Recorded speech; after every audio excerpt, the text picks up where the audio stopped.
Hello বন্ধুরা, গৃহবধূ serial ধারাবাহিকে আজকে আমরা জানতে পারবো যে তাহলে কি শুভলক্ষ্মী সবটা জানতে পারলো যে আরিয়াই হচ্ছে শুভলক্ষ্মীর স্ত্রী?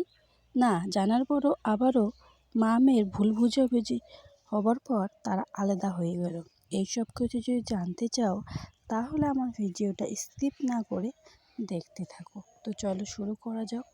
যখন রায়বাড়িতে কেউ ছিল না তখন আরিয়া প্ল্যান করলো যে তার বন্ধুদেরকে খবর দেওয়া হোক এবং তৎক্ষণাৎ খবর দেয়।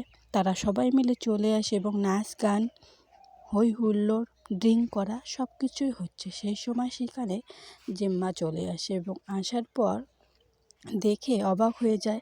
জিম্মাও ওদের আনন্দে মেতে ওঠে। তারপরে একে একে কিছুক্ষণ পর বাড়ির সবাই চলে আসে। আসার পর দেখতে পারে যে আরিয়া নাচ গান করছে, বাড়িতে পার্টি করছে, হই হুল্লোড় করছে, ড্রিঙ্ক করছে। এটা দেখার পর শুভলক্ষ্মীর শাশুড়ি মা খুব রেগে যায় এবং রেগে গিয়ে বলতে থাকে, এই মেয়ে যেন এই বাড়িতে থাকে না। আমি এক্ষুনি পুলিশকে ফোন করছি, পুলিশ এসে এই মেয়েকে নিয়ে যাবে। তখন আরিয়া চিৎকার করে ওঠে। শুভলক্ষ্মীর শাশুড়ি মাকে ধাক্কা দিয়ে সেখান থেকে বেরিয়ে যায়।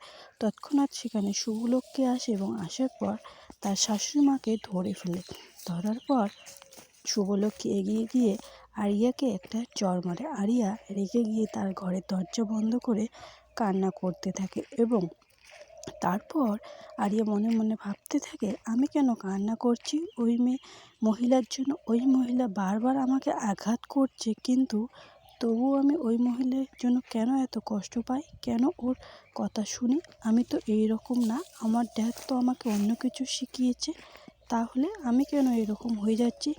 এই ফ্যামিলিতে থাকতে থাকতে আমিও যেন এই ফ্যামিলির একজন হয়ে যাচ্ছি।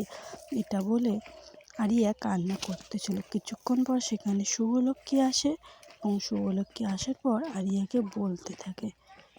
লক্ষ্মী আরিয়ার রুমে গিয়ে আরিয়াকে বোঝানোর জন্য চেষ্টা করলো, কিন্তু না, সে বুঝলো না। তো দেখা যায় শেষমেশ যে আকাশ সেন আবারও ফিরছে দেশে। তো বন্ধুরা, আকাশ সেন দেশে ফিরে কি সবটা জানাজানি হয়ে যাবে? শুভলক্ষ্মী কি তার স্ত্রীকে ফিরে পাবে? না, ফিরে পাওয়ারও আগে স্ত্রী হারিয়ে যাবে? এইসব কিছু যদি জানতে চাও তাহলে আমার ভিডিওগুলো ফলো করো এবং ভালো লাগলে লাইক করে কমেন্ট করে চ্যানেলটাকে সাবস্ক্রাইব করে বেল আইকনটি প্রেস করে দাও। দেখা হচ্ছে অন্য কোনো ভিডিও নিয়ে।